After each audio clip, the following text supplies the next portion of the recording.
TitleMatchNetwork.com. You worked for Vince Sr. too for a little bit, right?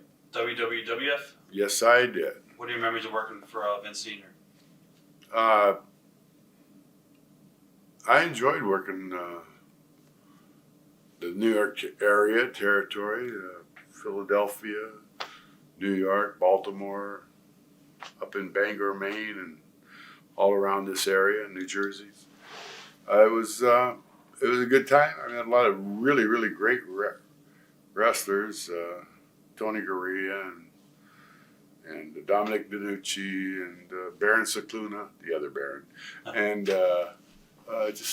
just really great guys. I'm very fond of my time spent here. It wasn't very long, but it was an okay experience. From there, I believe you worked. WWF brought you in.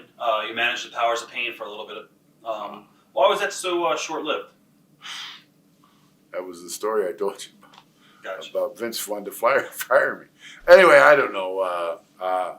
Actually, I went in there to be the spokesman for those two, and both great guys, by the way, and they were getting the job done in the ring and everything, but I didn't measure up. I guess I didn't measure up. They kind of didn't want me. They kind of wanted me to do it their way, and I wasn't real receptive to that, so I was kind of doing it half their way and half my way, and it wasn't what they wanted or whatever it was. So they fired me. Did you regret not doing it their way and taking the payday, or? Paydays are always nice, but I could care less at this stage of my life. I'm a happy guy. You also worked in Pittsburgh a little bit against Bruno. Memories of working Bruno in Pittsburgh? Bruno who? Sammartino. Of course, yes. That was when we were working actually, at that time, that was when I was working in Indianapolis for Bruiser. We'd woodwork. We'd go Bobby Heenan, myself, Blackjack Lanza, Blackjack Mulligan, and Cowboy Bob Ellis, and the rest of the crew, Jimmy Valiant. We'd go to Pittsburgh and we'd work, and we met Dominic DeNucci and all those guys, and it was a great crew and great people. And you teamed with Jimmy Valiant too, right? Huh? You were teaming with Jimmy Valiant a little bit back then. Could be. I think Ernie Ladd was there a little bit. Yeah, I teamed more with Ernie Ladd than I did Jimmy. Jimmy had Johnny Valiant right at that time, if I recall. But I probably, What are your memories of Ernie Ladd? Tall. He was a big man. He was a big. It was. I was a former football player, college football player, and he was a college football player that played pro ball, and he was in the AFL, and he was. At the time, I believe, I don't know if this is true or not, but he was like the highest paid guy in the AFL, the old Kansas City Chiefs or whatever they were called. And he made like $50,000 a year, which I thought was phenomenal. Anyway, he was a nice man, and he was a very good friend of mine, a good tutor. And now you also worked a little bit in Japan. What are your memories of going over to Japan for the first time? Long trip. Huh. Yeah. Well, did you like the style? Did you like the style over there compared to the States? Oh yeah, it's you go to different territories. Each territory has a sort of a different style, and even here in the States, they all had little different styles of things they like. Some territories were known as tag team territories, some as singles territories, and different things. But some were called wrestling territories, some were high spot territories, but they were all basically the same. And Japan was more of a close, tight working situation, and that was fine with me, and I just adapted to it. And I think I got over there, and they asked me back maybe 6 times. Who'd you work for, Baba? Or? Well, at first I worked for a man named Yoshihara, and he he had me back one more time, and then he may have either united with Baba or whatever, but the next time I went was with Baba, and I went back with Baba. every time I went back it was with Baba. But and then Yoshihara had passed away in between there. So I guess for you, do you consider AWA your home fed since you had you were trained by Vernon?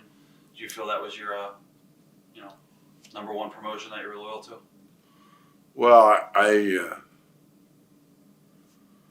was loyal to whoever I worked for at the time, and I always considered Vern and Wally and the AWA as the people that started me in the business. I always respect that, and I like them for that. So I guess I like them as much as anybody or more. But I didn't mind working for Jimmy Crockett or Bruiser or Snyder or Fritz or whoever else I worked for. I worked for a lot of them. So Dusty and Eddie Graham.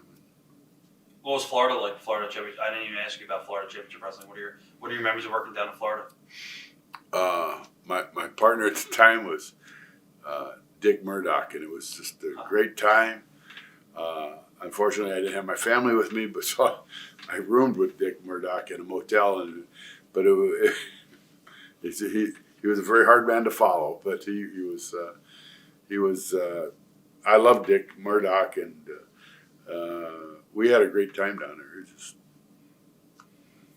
I would have been home part of that time, it would be even better. But yeah. What did you do after you got out of the wrestling business? What made you leave the business? Nobody would book me. That's what made me leave. I was before I quite got out of the business. I was still working at the AWA, and I was still being on TV every once in a while. This, that, and the other. I started. I went back to my old profession, which was teaching school. So I substitute taught. I tried to actually get a long-term,